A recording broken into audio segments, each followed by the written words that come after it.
Inside this very snazzy, very orange box is the brand new Amazon Fire TV stick. Well, I say brand new, it's been out in the US for a few months, but it's just come to the UK. And this is it. This is the Fire TV stick. All you do is plug this into the back of your TV through the HDMI port. If you wall mount your TV, you can always use the HDMI extender, which comes in the box, so you can go around corners and things, which is quite helpful. So with this in the HDMI port, you then need to power it using this cable. Not all TVs have USB ports, and those that do, not all of them have the power output needed to power this. So give it a go if you have a USB port in your TV, but it's not guaranteed to power it. You may need to plug this into a mains charger and then put that into the wall. Once this thing is powered up, you just connect it to the Wi-Fi and then sign into your Amazon account, and Bob's your uncle. There you have it. You've got access to pretty much all the best streaming services, catch-up players, and apps for just £40 or $40. This thing is ridiculously good value for money.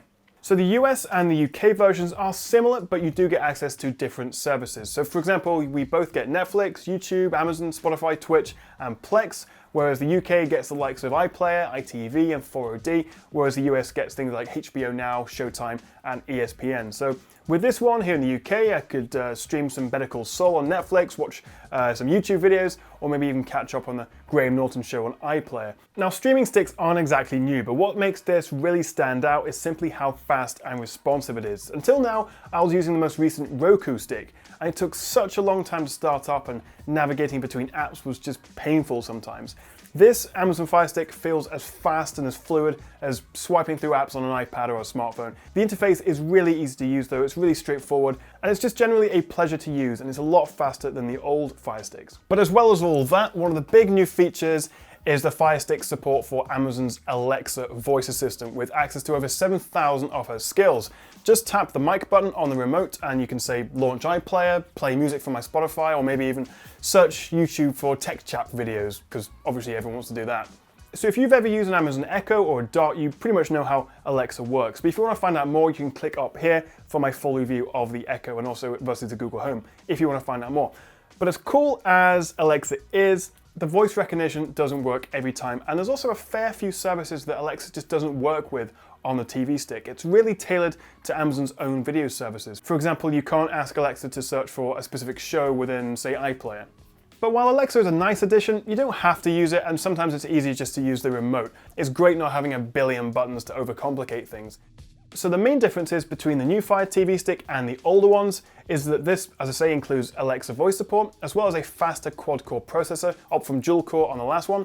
It's also got Bluetooth 4.1 versus 3 on the old one, and it's also much faster at streaming thanks to the new dual antenna 802.11 AC Wi-Fi. So performance is a lot better, everything just feels faster, and also you're spending less time waiting for things to buffer because of the faster Wi-Fi. So really, the main reason you want one of these is if you, say, have an old crappy TV without any smart features, plug this thing in and you're good to go. Assuming, of course, you have fast enough Wi-Fi to stream the stuff. Maybe it's worth checking if you can play a full HD YouTube video or iPlayer on your laptop first, just to make sure your house Wi-Fi is up to it. But assuming that works fine, all you need is an Amazon account. You don't even need to subscribe to the Prime membership to use the stick, although of course you won't then have access to any of the free TV and movies on the Amazon Video app. But this will work with a free Amazon account. But then of course, what if you already have a fancy smart TV?